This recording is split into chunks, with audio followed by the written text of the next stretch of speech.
ত্রিপুরা ক্ষেত মজুর union CPIM দলের অন্যতম অগ্রণী শাখা সংগঠন ৫ দফা দাবিতে মহকুমার ও জেলাগুলির কেন্দ্রে গণঅবস্থানের সিদ্ধান্ত আগে নেওয়া হয়। সেই মোতাবেক পশ্চিম ত্রিপুরা জেলা ক্ষেত মজুর ইউনিয়ন প্যারাডাইস চমনিতে সোমবার গণঅবস্থান সংগঠিত করে। ক্ষেত মজুর ইউনিয়নের নেতৃত্বে জানান, রেগা প্রকল্পের বছরে ২০০ দিনের কর্মসংস্থান, দৈনিক মজুরি ৬০০ টাকা করা সহ ৫ দফা দাবিতে গণঅবস্থান চলছে। কেন্দ্রে বিগত দিনে কংগ্রেস কিংবা বিজেপির নেতৃত্ব সরকার চলছে, অথচ কোনো সরকারি সর্বহারা গ্রামীণ ক্ষেত মজুরদের জন্য সুসংগত কোনো আইন প্রণয়ন করে তাদের জীবন ও জীবিকাকে রক্ষা কবচ দেয়নি। সুতরাং কেন্দ্রীয় সরকার কর্তৃক আইন প্রণয়ন করতে হবে এবং তাদের জীবন জীবিকাকে সুরক্ষা দিতে হবে। নেতৃত্ব আরো জানান, সাম্প্রতিক বন্যায় রাজ্যের গ্রামীণ জনগণ সব থেকে বেশি ক্ষতিগ্রস্ত হয়েছে, অথচ কেন্দ্রীয় সরকার বা রাজ্য সরকার দুর্গত মানুষের জন্য তারা ইতিবাচক সময় উপযোগী কোনো পদক্ষেপ গ্রহণ করেনি। এর বিরুদ্ধে তীব্র প্রতিবাদ করে বন্যা দুর্গত মানুষকে অবিলম্বে সহায়তা প্রদান করার দাবি জানানো হচ্ছে।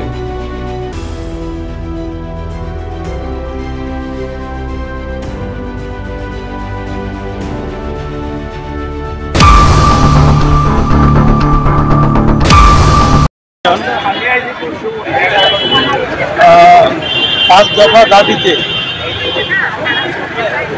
রাজ্যব্যাপী ২ ঘন্টা গণ অবস্থান সংগঠিত করার সিদ্ধান্ত গ্রহণ করে রাজ্যের বিভিন্ন মহকুমা কেন্দ্রে, জেলা কেন্দ্রে ২ ঘন্টা গণ অবস্থান চলবে। জনজীবনের ৫টি জরুরি দাবি নিয়ে আমাদের আজকের এই কর্মসূচি।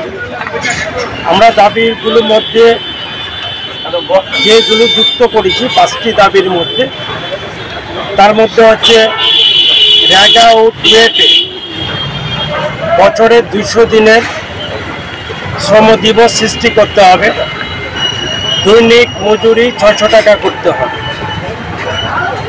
দ্বিতীয় দাবিটা হচ্ছে আমাদের সকল ভূমিহীন, গৃহহীন যারা, তাদের ভূমির ব্যবস্থা করতে হবে এবং গৃহের ব্যবস্থা করতে হবে।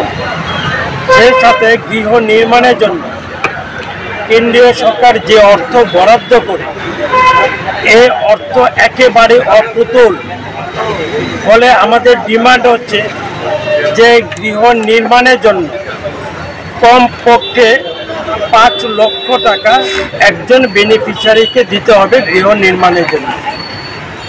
আমাদের তৃতীয় দাবি হচ্ছে আদিবাসী এবং দলিতদের উপর একটা গোটা দেশে ধারাবাহিক নির্যাতন, অত্যাচার সেখানে চলছে।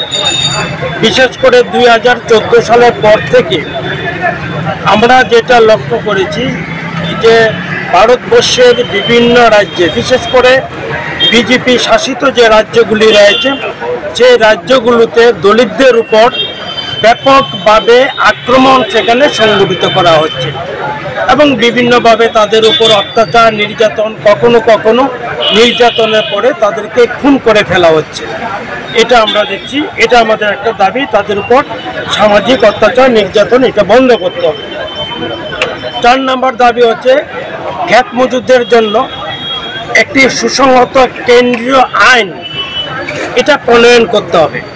আমাদের সংগঠনের জন্মলগ্ন থেকে আমরা এই দাবি করে আসছি।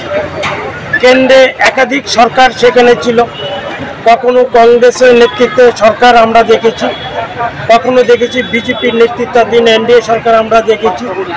সুতরাং কোনো সরকারে এই গ্রামীণ যারা প্রলেতারিয়েট, গ্রামীণ যারা সর্বহারা, অর্থনৈতিক দিক থেকে যারা দুর্বল, অর্থনৈতিক দিক থেকে যারা পিছিয়ে আছেন, মোট জনসংখ্যা প্রায় ২০ কোটি, এই ক্ষেত মজুরদের জন্য, কৃষি শ্রমিকদের জন্য কেন্দ্রীয় আইন প্রণয়নের প্রশ্নে কোনো সরকারই সদর্থক ভূমিকা সেখানে গ্রহণ করছেন না।